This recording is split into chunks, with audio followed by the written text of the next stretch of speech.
పక్క ఊర్లకు ట్రాన్స్ఫర్ అవుడు ఏమో గాని ఇన్ని రోజులు వాళ్ళ పాఠాలు విన్న పిల్లలే మస్తు గుండె పగులుతున్నారు.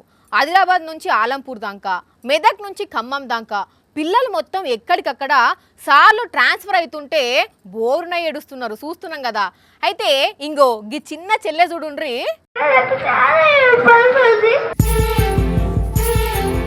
అయ్యో చెల్లె ఏడువకురా, మైక్ పట్టుకొని మంచిగా స్టేజ్ మీద మాట్లాడతావు అనుకుంటే ఎందుకురా అట్లా కండ్ల పొంట నీళ్లు తీస్తున్నావు?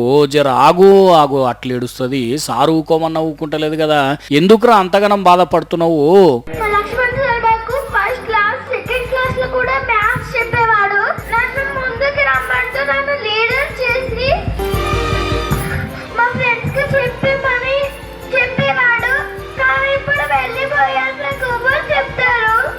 ఓ చెల్లె, పంతులు అన్నాక ఇట్లా పాఠాలు చెప్పడము, పిల్లలను తీర్చిదిద్దడము, వేరే దగ్గరికి ట్రాన్స్ఫర్ అవ్వడం కామన్ రా. మళ్ళీ వచ్చిన సార్ కూడా మంచిగానే చెప్తాడు కానీ ఊకో ఏడవకు. సిరిసిల్ల ప్రభుత్వ స్కూల్లో జరిగిన ముచ్చటిది.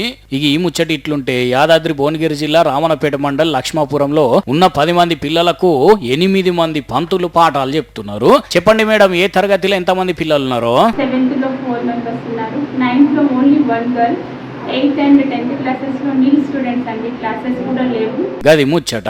ఊర్లో ఉన్న గవర్నమెంట్ బడికి పంపుతలేరట కానీ పక్క ఊర్లో ప్రైవేట్ స్కూల్ కు పంపుతున్నారట. ఓ మంత్రులు ఆఫీసర్లు చూసినరా తమాషా ఎట్లున్నదో? కొన్ని స్కూళ్ళల్లో పిల్లలున్న పంతులు లేరు, పంతులున్న దగ్గరనేమో పిల్లలు లేరు. జర అట్లాంటి వాటి మీద రివ్యూ చేసి పిల్లల ప్రాబ్లము పంతుల ప్రాబ్లం తీర్చండి సార్లు. ఇటు ములుగు జిల్లా వెంకటాపురం మండలం అంకన్నగూడెంలా బడికొచ్చిన పిల్లలు పుస్తకాలు పక్కకు పెట్టి చీపురు చేత పట్టిండ్రు. అట్లని వాళ్ళది ఒక్కటే క్లాస్ ఊడ్చుకొని కూర్చున్నారా అంటే అన్ని క్లాస్ రూమ్ ఊడ్చిండ్రు. బడిలో పడ్డ చెత్త మొత్తం ఊడ్చి కాగితాలు ఏరిండ్రు. మరి స్వీపర్ ఉన్నారో లేరో, అసలు ఇట్లా పిల్లలు పనిచేస్తుంటే పంతులు ఎందుకు అడ్డు చెప్పలేదో గానీ చూడండి ఎట్లున్నదో కథ. ఒక్కొక్క స్కూల్లో ఒక్కో తీరుగు ఉన్నాయి పరిస్థితులు.